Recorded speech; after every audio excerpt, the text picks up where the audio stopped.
사도행전 10장입니다. 사도행전 10장 보겠습니다.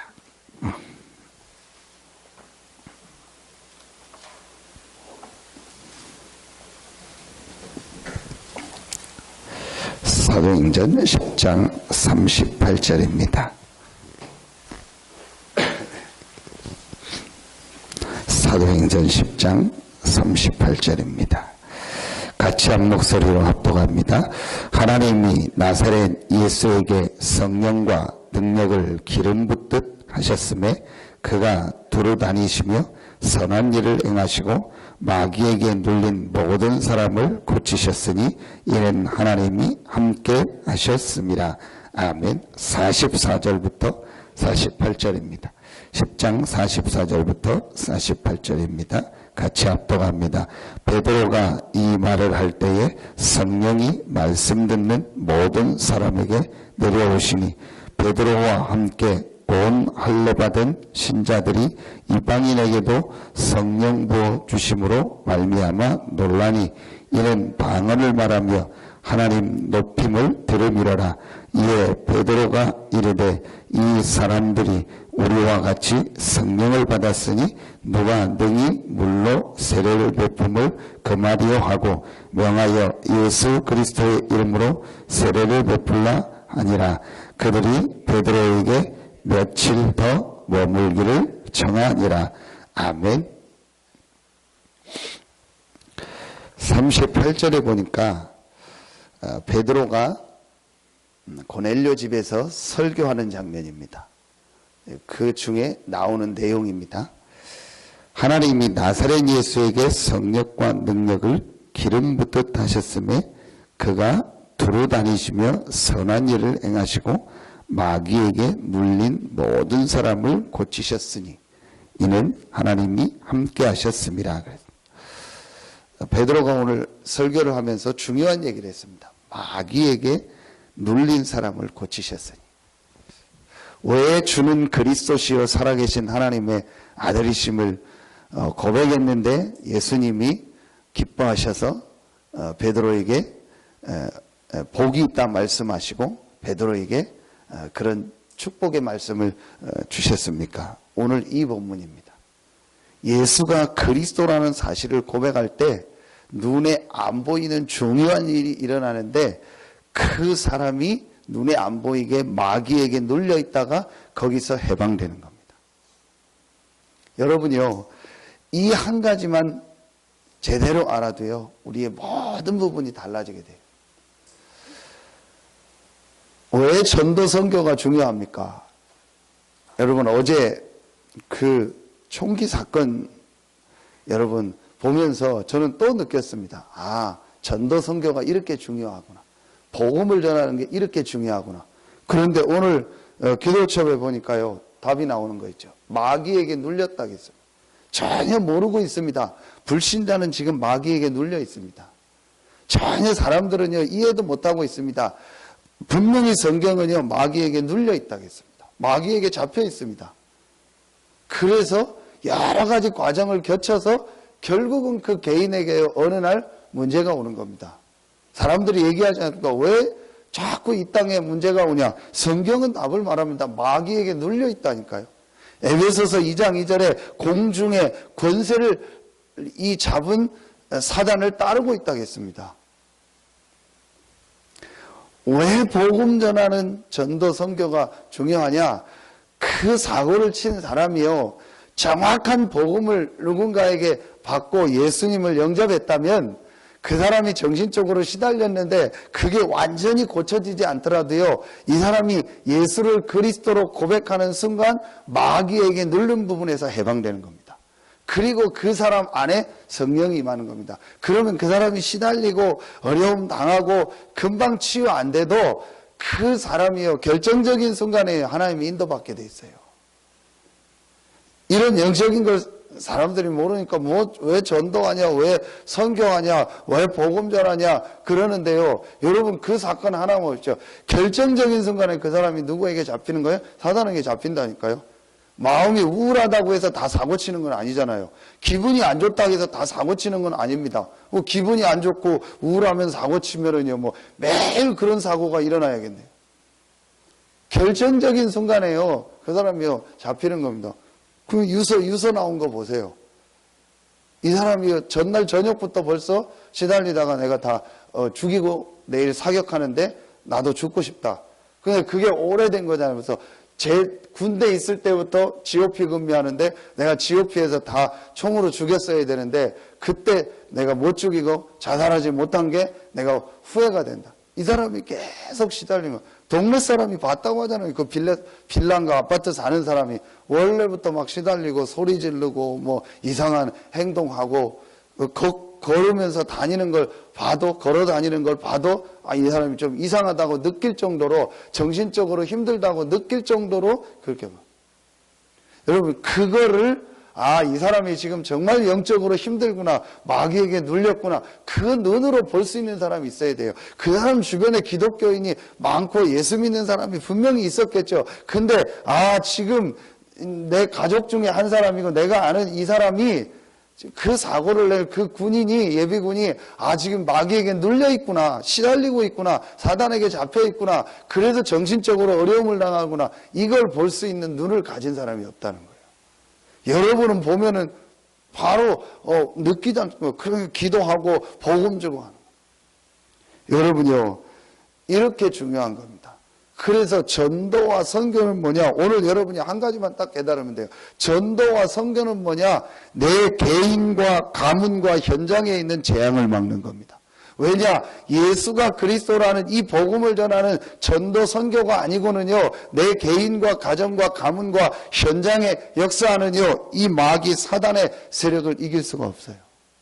그 개인이 마귀에게 눌려 있는데 그 마귀에게 눌린 부분에서 해방되는 길은 하나입니다. 그리스도. 그래서 베드로가 주는 그리스도시요 살아계신 하나님의 아들이심을 고백할 때요, 예수님이 너무 기뻐하신 거예요. 그 고백을 할 때 눈에 안 보이는요, 이 흑암 세력, 사단의 세력이 무너지는 겁니다. 여러분이요, 오늘 많은 거 안 해도 됩니다. 정말 깨닫기만 하면 됩니다. 그런데 왜 44절, 48절을 읽었냐? 44절, 48절을 보면은 여러분 아주 우리 뉘앙스라고 하잖아요. 말을 하는데 말하는 배경, 느낌, 그런 걸 가지고 우리 뉘앙스라고 하잖아요. 이 44절, 45절을 보면 뉘앙스가 어떤 뉘앙스냐? 45절 끝에 보면 성령 부어주심으로 말미암아 놀라니. 근데 누구에게요? 이방인들에게. 여러분, 베드로가 메시지를 하고 세례를 주는데 뉘앙스가 뭐냐? 굉장히 놀라는 뉘앙스요. 놀라는 분위기요. 뭐에 놀라냐? 이방인에게 성령 부어주심을 놀라. 여러분, 이게 지금 어떤 거와 같냐? 여러분이 복음을 전했는데 다른 사람이 예수님을 영접하고 그 사람이 하나님의 은혜 받고 하나님의 역사를 막 보고 내가 신앙생활 해야겠다, 교회 나와야겠다, 그래서 내가 세례 받아야겠다, 그거를 여러분이요 보면 우리가 감사하고 기쁘잖아요. 근데 오늘 이 본문을 보면 그걸 좀 이상하게 생각한 거예요. 이게 바로 이스라엘이 계속 재앙을 당한 이스라엘이 계속 어려움을 당한 이유입니다. 당연히 이방인이 복음을 받는 것이 당연한 건데 이스라엘이요, 이걸 모른 거예요. 자기들을 왜 부르셨는지, 왜 자기 나라에 복음을 주셨는지를요 모른 거예요. 그래서 잘못된 사상, 잘못된 자기 민족주의, 선민사상, 이거 가지고 있기 때문에요, 이스라엘이요 계속 어려움을. 나의 전도와 선교를 찾는 것이다. 그러려면 여러분 제일 먼저 중요한 거 뭘 깨달아야 돼요? 전도 선교가 왜 중요했는지 이걸 깨달아야 돼요. 이스라엘이 이걸 못 깨달아요. 결국은 이스라엘이 뭘 모르는 거예요? 영적인 걸 모르는 거예요. 지금 전 세계에 마귀에게 눌려서 그 마귀가 만든 우상숭배를 하면서 전 세계가 지금 죽어가고 있다는 걸 모르는 거예요. 그들을 살리려고 하나님이 그리스도를 보냈고 이 그리스도를 우리 이스라엘에 보내서 우리 이스라엘을 통해서 전 세계가 사는 거다. 이걸 놓친 겁니다. 여러분 그냥 지나가는 얘기 같은데요, 굉장히 중요해요. 왜 기독교인들이 계속 어려움을 당하냐? 왜 교회가 계속 어려움을 당하고 교회가 계속 문제 속에서 어려움 가운데 사냐? 여러분이 한 가지입니다. 나의 전도, 나의 선교를 못 깨달아. 그래서 계속 어려움을 당합니다. 여러분 오늘 한 가지만 깨달으면 됩니다. 전도 선교가 뭐냐? 마귀에게 눌린 자를 해방시키는 것이다. 아멘입니까? 여러분이요, 진짜 이 부분 눈이 열려져야 됩니다. 아, 그래서 하나님이 나를 부르셨구나. 그래서 하나님이 우리를 부르셨구나. 하나님이 나를 부르신 이유, 우리를 부르신 이유가 하나다. 이 지역과 전 세계 현장, 마귀에게 눌린 자들을 해방시키는 이 일에 하나님이 나를 부르시고 우리를 부르셨구나. 여러분, 이거 깨달을 때 우리 개인과 가정과 가문에 있는 재앙이 무너지는 거예요. 우리는 분명히 근본에서 해방됐고 근본적인 지옥과 사단과 이 죄와 저주에서 해방을 받았잖아요. 그런데도 뭔가 모르게 계속 안 되잖아요. 여러분, 그게 뭐라고 생각하십니까? 나의 전도, 나의 선교를 깨달을 때. 아, 하나님께서 나를 이것 때문에 부르셨구나. 아, 내가 이렇게 전도하고 선교해야겠다. 분명히 있습니다. 이거 깨달을 때. 제가 이거 찾을 때 사실은 제 인생이 바뀌었잖아요.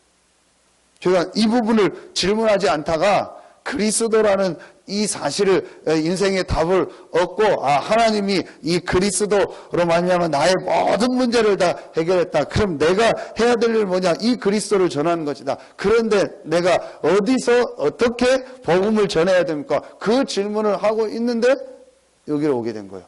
그리고 제가 여기 와서 하나님, 내가 한 나라를, 우리 교회가 한 나라를 섬기고 한 지역을 섬길 수 있는 이 축복을 예비해 놓으셨는데 어떤 나라를 어떻게 헌신해야 됩니까? 아닐 수도 있지만 하나님은 그러는 중에 저에게 캄보디아를 섬길 수 있는 하나님 문을 여신 거예요. 그냥 우리가 막 전도한다, 선교한다가 아닙니다. 분명히 하나님이 나에게 주신 전도가 있고 선교가 있습니다. 여러분, 이거 깨달을 때, 이스라엘이 이거 못 깨달았어요. 계속 어려움을 당하는 거예요. 이거 못 깨달으면 여러분 어떻게 되는지 아십니까? 계속 내 문제 속에 빠져요. 또 이거를 못 깨닫게 하려고 사단이요, 계속 우리 문제 다 해결받았는데도 우리 문제 아닌데도요, 그 속에 계속 빠지게 하는 거예요. 여러분, 결국은 사단의 전략이 뭐냐? 나의 전도, 나의 선교 못 찾게 하는 거예요.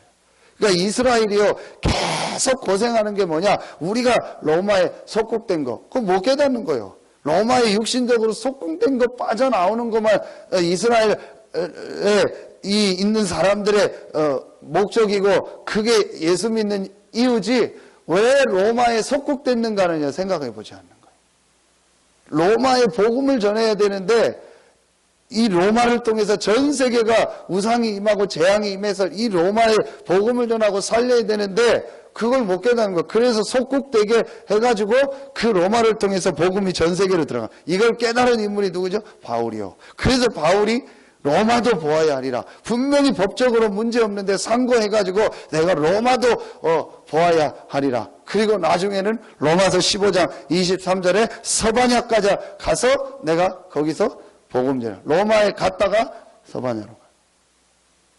바울이 이거 깨달은 거예요. 여러분이요, 이거 깨달을 때 사실은 그때부터요, 우리 인생에 하나님의 역사가 시작돼요. 이것 때문에 그랬는지 안 그랬는지 모르겠는데 사도행전 11장에 보면은 어느 교회가 나오죠? 안디옥 교회가 나와요. 이때부터 사실은 예루살렘 교회는 마가다락방에서 시작된 초대교회는요, 사실은 사명이 끝납니다. 거기서 우리가 흔히 쓰는 표현으로 뭐 이렇게 촛대가 옮겨졌다.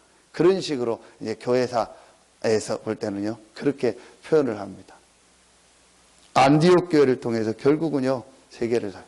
안디옥 교회가 최초로요, 탑 리더 2명을요, 바울과 바나바를요, 바나바와 바울을 세워가지고 선교사로 세워서 파송합니다. 여러분이 아시는 것처럼 하나님이요, 안디옥 교회요, 모든 축복을 다 주셔요. 천하가 흉년 들었는데도 안디옥 교회는 하나님이요, 축복하셔가지고 본교회인 마가다락방 예루살렘 교회를요, 도울 만큼 하나님 안디옥교회를 축복하신 거예요. 이만큼 여러분이 전도 선교를 이해했다는 게 중요한 겁니다. 여러분 오늘 이 아침에요 한 가지만 딱 붙잡으면 돼요. 마귀에게 눌린 자. 이들에게 복음을 전하라고 하나님이 나를 부르시고 우리 교회를 부르셨구나. 내가 이 부분에 어떻게 헌신할까? 내가 이 부분을 어떻게 섬길까? 내가 하는 일을 가지고 내가 있는 현장에서 이 마귀에게 눌린 자들에게 복음을 전할까? 여러분요, 이거 찾을 때 사실은요, 여러분의 모든 부분이요, 하나님의 이제 역사 속으로 들어가기 시작합니다. 하나님은 왜 우리 교회를 부르셨습니까? 지금까지 많은 어려움들 겪으면서 하나님이요, 왜 우리 교회를 부르셔서 여기까지 인도하셨겠습니까? 그러면서 또 성전 이전할 수 있는 시간표를 주셨겠습니까? 여러분이요, 진짜 깨달으면은요, 굉장한 이게 축복의 시간표입니다. 굉장한 하나님의 응답의 시간표입니다.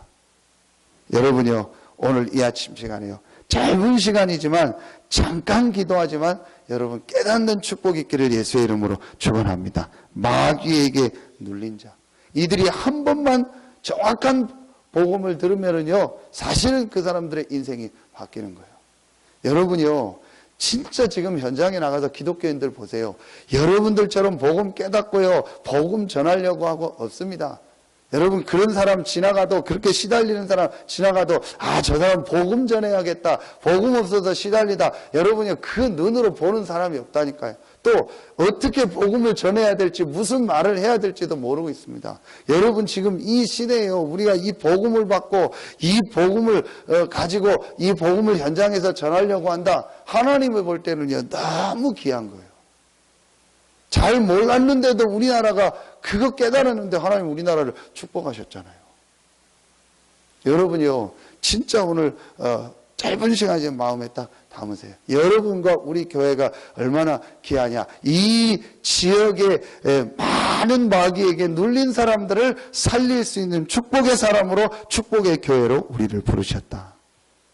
여러분이요, 이 사실 깨닫고 여러분이 오늘 이 아침에 기도할 때에 여러분에게 최고의 성령 충만함이 임하는 시간 되길 예수의 이름으로 축원합니다. 우리 교회가 이 지역의 렘넌트와 문화와 치유사역 할 수 있는 정말 성전이 세워지고 새로운 시작할 수 있는 축복이 시작되길 예수의 이름으로 축원합니다. 기도하겠습니다. 하나님 감사합니다. 많은 사람들이 영적인 사실을 몰라 마귀에게 눌려서 고통 가운데 살아가고 있는데 그들을 살릴 수 있는 축복을 예비해 놓고 우리를 부르시니 감사합니다. 하나님, 우리 서산 새생명교회 모든 중직자들과 모든 성도들과 렘넌트들을 축복하셔서 나의 전도, 나의 선교를 찾는 축복이 시작되게 하여 주시옵소서. 나의 전도, 나의 선교를 찾을 때 개인과 가정과 가문과 현장의 재앙이 무너졌던 것처럼 하나님, 우리 모든 성도들에게 이런 하나님의 응답, 역사가 시작되게 하여 주시옵소서. 하나님께 모든 영광을 돌리며 예수 그리스도 이름으로 감사하며 기도하옵나이다. 아멘.